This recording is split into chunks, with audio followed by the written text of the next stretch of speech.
को एक प्रैक्टिकल करने का कहते हैं। करोगे क्या सब लोग? पक्का? 15 दिन लगातार। अगर आपको शिव का दीदार करना है कि मेरा शंकर मेरी सुन क्यों नहीं रहा, मेरे सम्मुख क्यों नहीं रहा, आप 15 दिन लोटा भर के जल लेकर जाओ और जो अशोक सुंदरी वाली जगह है ना, उनका चरण, जहां गणेश, कार्तिक और अशोक सुंदरी है, वहां जल शिवलिंग पर ना चढ़ाते हुए अशोक सुंदरी वाली जगह पर चढ़ा। शिव जी को लगेगा ये गणेश को जल चढ़ा रही है, कार्तिकेय को जल चढ़ा रही है, अशोक सुंदरी को जल चढ़ा रही है, पर मुझे जल ना चढ़ा रही है। पक्का 15 दिन के अंदर सपने में महादेव खुद आकर तेरे को दर्शन नहीं दे, मंगलवार के दिन शिवलिंग पर चढ़ा दे, जो मांगोगे पूरा होगा। हनुमान जी का ध्यान करके एक आंकड़े के पत्ते पर शहद लगाकर शिवलिंग पर चढ़ा। विवाह शादी में देरी हो रही हो, या कोई नया कार्य चालू कर रहे हो उसमें देरी हो रही हो, या कोई सर्विस के लिए, नौकरी के लिए जा रहे हो और वो कार्य नहीं हो रहा हो, तो एक धतूरा, केवल एक धतूरा, उस धतूरे को फोड़कर उसके अंदर का फल निकालकर उस फल को शिवलिंग पर चढ़ाकर एक लोटा जल शंकर भगवान को समर्पित कर। दिन होना चाहिए मंगलवार। कौन सा दिन होना चाहिए? जम के बोलो जरा, मंगलवार। समर्पित करो। उसके बाद में आप विवाह के लिए अगर समर्पित करे हैं तो विवाह में देरी नहीं होगी। व्यवसाय और व्यापार के लिए या नौकरी के लिए समर्पित करे हैं तो उसमें देते हैं। अगर आपको राहु, केतु, शनि, मंगल, बुध कष्ट देता है तो शंकर की चौखट पर, शंकर के मंदिर की जो देहली होती है, दरवाजा होता है, उसकी चौखट पर एक बेलपत्र समर्पित करना प्रारंभ कर दो। है श्री ओमकारेश्वर बाबा का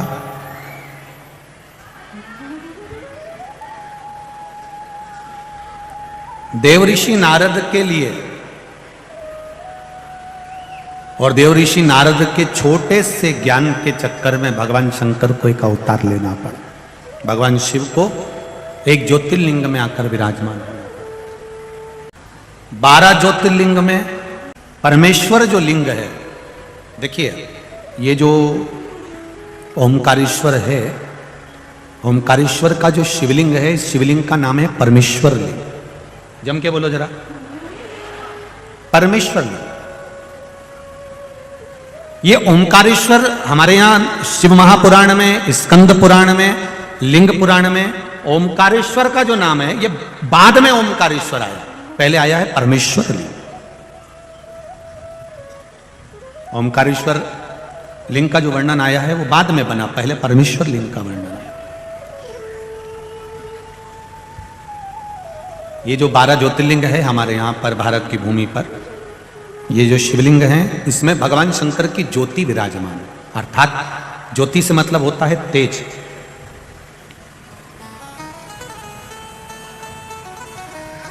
संसार में चाहे कोई शंकर जी की पूजन करे ना करे, पर जितने भी मनुष्य के शरीर है, मानव की जितनी देह है, मानव का जितना शरीर है, और चाहे जलचर हो, थलचर हो, वायुचर हो, जीव जितने भी हैं, उसमें जो जठर अग्नि होती है, भोजन पचाने की जो सामर्थ्यवान अग्नि होती है, जो शरीर के अंदर होती है, वो शरीर की अग्नि ही शिव की ज्योति के तुल्य होती है। इसलिए उसको समझना कि संसार में जितने भी मनुष्य हैं, जितने भी मानव हैं, ये कोई साधारण नहीं है। सब में भगवान समाया है। प्रत्येक में नर नारायण, प्रत्येक में भगवान, प्रत्येक में भगवान समाया। इसलिए शायद लोग कहते हैं तुझ में रब दिखता है यारा में, सब में भगवान समा, प्रत्येक कंकर कंकर शंकर। और उसका फल केवल एक दीवार ऐसी होती है जहां पर हनुमान जी का चित्र लगाया जाता है। चाहे तुम पर्वत उठाने वाला चित्र लगाओ हनुमान जी का, चाहे बैठे हुए लगाओ, चाहे रामायण पढ़ने वाला लगाओ, चाहे लंका दहन करने वाला लगाओ, चाहे राम नाम जपने वाला लगाओ, चाहे लक्ष्मण को संजीवनी देने वाला लगाओ, चाहे मौन मुद्रा में लगा दो, चाहे स्तुति में लगा दो, चाहे भजन में लगा दो, हनुमान जी का कोई भी चित्र लगता है तो ना पूरब में लगेगा, ना पश्चिम में लगेगा, ना दक्षिण में लगेगा। हनुमान जी का अगर चित्र लगता है तो उत्तर की दीवार में दक्षिण को देखते हुए लगता है, केवल एक ही स्थान। ऐसे उनका आज तक हनुमान चालीसा पढ़ना नहीं है, आज तक कोई चालीसा, चाहे गायत्री चालीसा हो, लक्ष्मी चालीसा हो, शिव चालीसा हो, पढ़ना ही नहीं आती। बस बैठ गए भगवान के सामने और पढ़ लिया आसन लगा के। नहीं नहीं नहीं, चालीसा पढ़ने का भी एक नियम है। अगर कोई लक्ष्य लेकर पढ़ रहे हो तो उसका एक नियम है। पूरी जिंदगी पढ़ते रहोगे तो भगवान की प्राप्ति नहीं है, पर लक्ष्य लेकर अगर पढ़ा है आसन से, जिस भगवान की चालीसा पढ़ रहे हो उसकी मूर्ति या उसका फोटो आपके सामने होना चाहिए। एक घी का दिया, अगर हनुमान चालीसा पढ़ रहे हो तो या तो घी का दिया जलाओ, वो भी गाय के घी का हो, भैंस के घी का मत जलाना। हनुमान जी कभी प्रकट नहीं होंगे भैंस के घी से। घी का दिया लगाइए अगर चालीसा का पाठ कर रहे हो हनुमान जी का। और बहुत ज्यादा संकट है, बहुत ज्यादा परेशानी है तो हनुमान चालीसा का पाठ करो तो तिल्ली के तेल का दिया लगाओ, काली तिल के तेल का दिया, तिल का तेल का दिया हनुमान जी के सामने आसन बिछाकर। बहुत तकलीफ है तो 3 पाठ प्रतिदिन करो और एक आसन से जितने समय 9 बजे अगर आप बैठते हो पाठ करने तो 9 बजे ही बैठना है। 11 दिन तक प्रतिदिन 3 पाठ रोज करो। एक पानी का लोटा, कलश, तांबे का जल अर्थात तांबे का लोटा हो, स्टील का लोटा हो, तुम्हारे पास जो कलश हो उसमें जल भरकर, एक सिक्का उसमें पटक कर, एक लौंग पटक कर प्लेट से ढक कर रख दो और प्रतिदिन बस टाइम पर बैठकर पाठ करो। 11 दिन पूर्ण होंगे, जिस कामना से आपने पाठ करा है बस वो सिक्का, वो लौंग कलश में से निकाल लो, जल का आचमन करो और जिस काम के लिए करा है वो जल उस प्रयोग में ले लो। उस प्रयोग, किसी से बात करने जाना है तो वो जल पी कर जाइए, कोई से हाथ मिलाना है तो वो सिक्का, वो लौंग अपने हाथ में रखिए, अपने साथ रखिए। स्वयं जगत जननी जगदम्बा अम्बा मां पार्वती जी नंदी के पास बैठकर शिव की चर्चा करती हैं। इसलिए निवेदन है, यदि कभी मौका लगे आपकी जिंदगी में, कभी जीवन में अगर ऐसा लगे कि बहुत दुख है, बहुत तकलीफ है, बहुत कष्ट है, एक बेलपत्र अपने हाथ में रखो, उल्टे हाथ में, सीधे हाथ से उस बेलपत्र पर अपना हाथ रखिए, नंदीश्वर महादेव का स्मरण करिए, 7 बार श्री शिवाय नमस्तुभ्यम कहिए। फिर उस बेलपत्र को सीधे हाथ में रहकर, जो नंदी शिव जी के मंदिर में है, दोनों सींग है, उस सींग के ठीक पीछे नंदी का उभरा हुआ भाग है, उस भाग पर नंदीश्वर शिवलिंग का स्मरण कर कर बेलपत्र को चढ़ा दो। इस टंडी का भाग पूंछ की ओर होना चाहिए, पत्ते का भाग मुख की ओर हो, और उस बेलपत्र को बाबा के चढ़ाकर कितना भी दुख हो जिंदगी में, कितना भी कष्ट हो, नंदीश्वर महादेव का जब स्मरण आप करने लगते हो तो धीरे धीरे वो दुख कटना प्रारंभ हो जाता है, शिव हाथ पकड़ना प्रारंभ होता है। नाग की धर्म पत्नी सतशीर्षा, और सतशीर्षा नाम यहाँ भी काम आता है जब कोई नारी के, स्त्री के रजस्वला धर्म की कोई तकलीफ हो, नारी को रजो धर्म से जुड़ी हुई कोई प्रॉब्लम हो, पेट में दर्द हो या तकलीफ हो या कष्ट हो, तो केवल सतशीर्षा का नाम लेकर यदि शिवजी के शिवलिंग पर, जैसे ये शिवलिंग है, सतशीर्षा का नाम लेकर अशोक सुंदरी वाली जो जगह, यहां से जल चढ़ाते चढ़ाते शिवलिंग के चारों तरफ 7 बार यदि जल की धार लगाई जाए और उसी का जल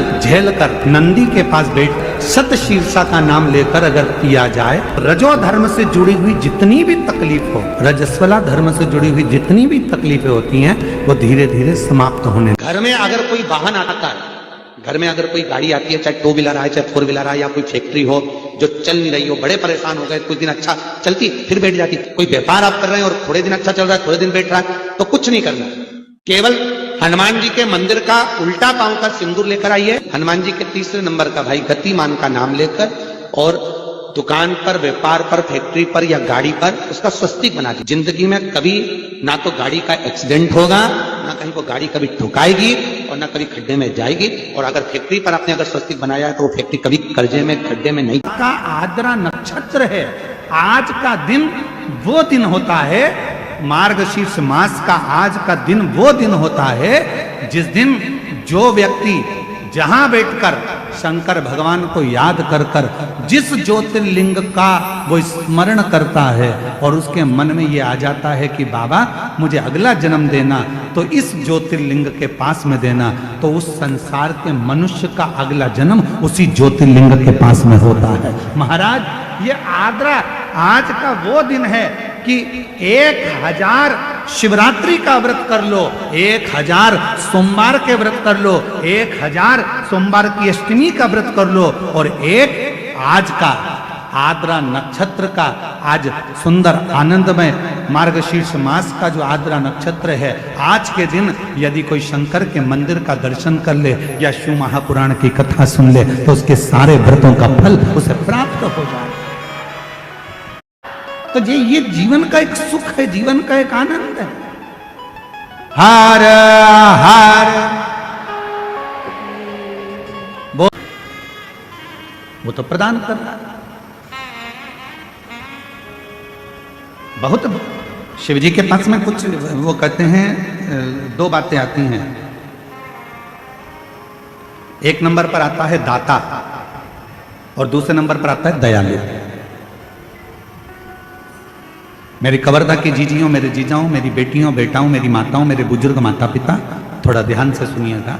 एक नंबर पर आता है दाता और दूसरे नंबर पर आता है दयालु। दोनों में सर्वश्रेष्ठ किसको कहेंगे?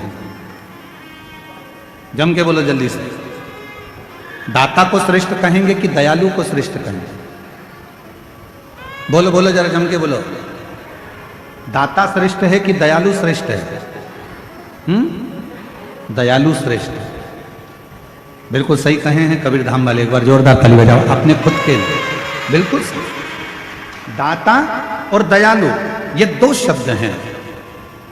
सारे देवताओं के आगे एक शब्द लगा रहता है कि ये दाता हैं। दाता का मतलब है देने वाला, दाता का मतलब है प्रदान करने वाला, दाता का मतलब है जो देता रहता हो, दाता का मतलब है जो तुम्हारी झोली भरता रहता हो, दाता का मतलब है जो तुम्हें देता रहता हो, दाता का मतलब है कि जो अपनी खजाने में से निकाल कर तुमको देता रहता हो, वो दाता कहलाता है। दाता किसको कहते हैं? जिसके पास में है, बहुत सारा है, संपदा भरी पड़ी है, बहुत अलमारी भरी पड़ी है और वो निकाल कर यदि किसी को कुछ दे रहा है, वो दाता है। अपने घर में रोटी भरकर डब्बा रखा हुआ है, टिफिन भरा हुआ रखा है, गाय सामने आ गई, आपने 2 रोटी निकाल कर गाय को दे दी, आप दाता हो। कोई मांगने आया, अपनी लाकर में से निकाल कर अपने 1 रुपया 2 रुपया दे दिया, आप दाता हो। किसी को कपड़े की दुकान थी, कपड़ा बहुत था, कोई को जरूरत थी, तन पर वस्त्र नहीं था, आपने वस्त्र दिया, आप दाता हो। किसी को अन्न का दान दिया, आप दाता हो। आपके पास में था, जिसके पास में था उसने कुछ निकाल कर दिया तो वो दाता कहलाता है। और जिसके पास कुछ भी नहीं है, ना घर है, ना जमीन है, ना जायदाद है, ना संपदा है, ना दौलत है, और उसके बाद भी वो अपने दरवाजे से खाली ना भेजे तो उसको दयालु कहते हैं। जो अपने दरवाजे से खाली ना भेजे उसको दयालु कहते हैं। और हमने पहले भी कथा में कहा, फिर कह रहा है, 33 कोटि देवता में केवल एक देव अधिदेव महादेव ऐसे हैं जिनका कोई दुश्मन नहीं। 33 कोटि देवता में केवल एक देव अधिदेव महादेव है जिसमें जिनका कोई दुश्मन नहीं है। देवता भी उनकी पूजन करते हैं, गंधर्व भी उनकी पूजन करते हैं, अप्सराएं भी उनकी पूजन करती हैं, पशु भी उनकी पूजन करते हैं, पक्षी भी उनकी पूजन करते हैं, नाग भी उनकी पूजन करते हैं, किन्नर भी उनकी पूजन करते हैं। जिनका आराधना साधना सब करते हैं वो केवल एक हैं, देव अधिदेव महादेव। सब पूजन।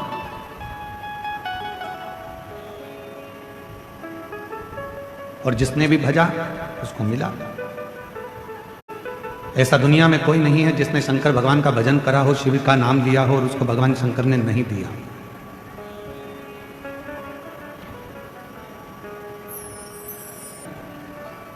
नानक देव जी अपनी इस मृत्यु लोक में रहो, इस संसार सागर में रहो, इस भूमि पर रहो तब तक उस परमात्मा का नाम स्मरण करते रहो।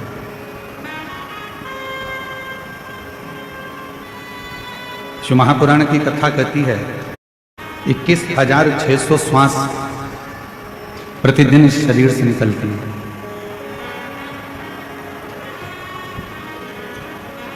और 21,600 श्वास प्रतिदिन इस शरीर से निकलती है।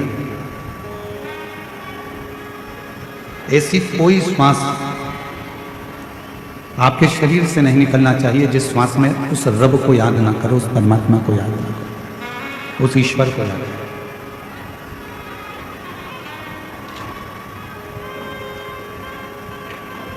क्यों? ना जाने कौन सी श्वास 21,600 श्वास में से वो कौन सी श्वास होगी जो आखिरी होगी, ये किसको मालूम? इसका अंदाजा किसी को नहीं। इसलिए श्वास श्वास में ओम रटो और वृथा जन्म मत खोए, ना जाने इस श्वास का फिर आवन होए कि ना हो। इस मानव के देह में, मनुष्य के शरीर में जो 21,600 श्वास रोज प्रतिदिन निकल रही है, 21,600 श्वास रोज चल रही है, 21,600 श्वास जो प्रतिदिन निकल रही है, उन 21,600 श्वास में प्रतिदिन परमात्मा के नाम का स्मरण होना चाहिए। प्रतिदिन।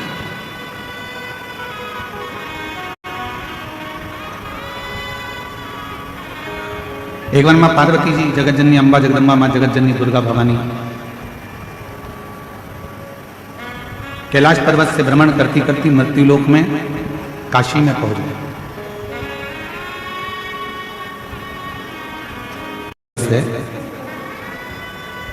हम जानते हैं कि एलईडियां थोड़ी चल नहीं रही हैं, पर कार्यकर्ता लगे हैं, शीघ्र चालू कर देंगे। आप लोग बैठकर कथा का लाभ लीजिए, ये मौका बार बार नहीं मिलेगा।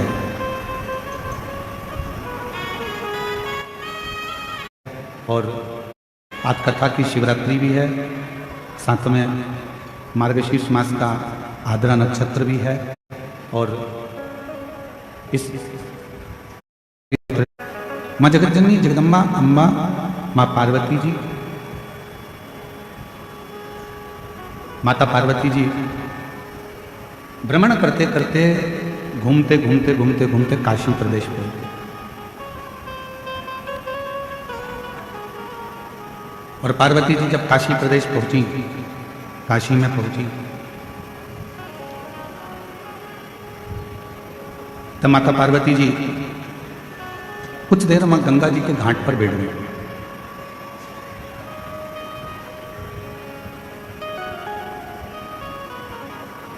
और मां गंगा जी के घाट पर काशी में जब पहुंचकर पार्वती जी बैठी, गंगा की लहरों की अटखलियां मां पार्वती जी देख रही हैं।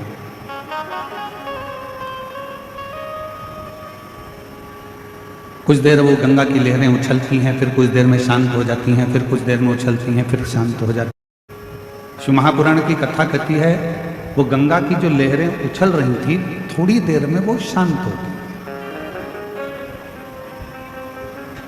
कहते हैं जिसने अपनी जिंदगी में बुरा वक्त देखा होता है,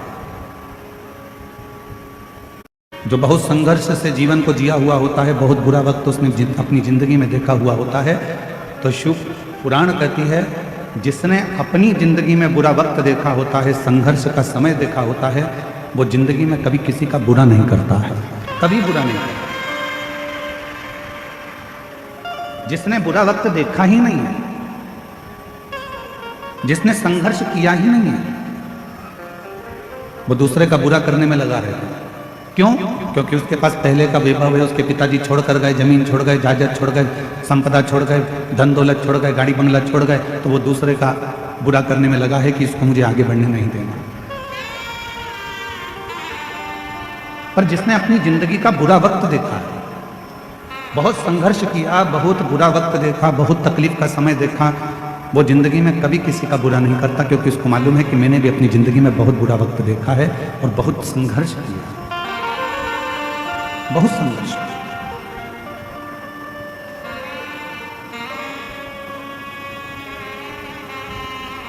एक प्रसंग याद आता है, गुरु नानक देव जी का।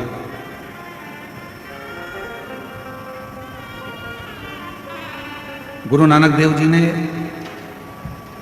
रब नहीं है, परमात्मा नहीं है, तो इस कबूतर के प्राण वहां छोड़ना जहां पर ईश्वर ना हो, परमात्मा नहीं। गुरु नानक देव जी को प्रणाम कर कर, नमन कर कर चल गए, कबूतर ले गए। जंगल में पहुंचा तो एक पेड़ के नीचे उस कबूतर को वो मारने के लिए आतुर हुआ, पर उसके मन में आया कि इस पेड़ पर कोई पक्षी बैठा होगा, वो देख रहा होगा।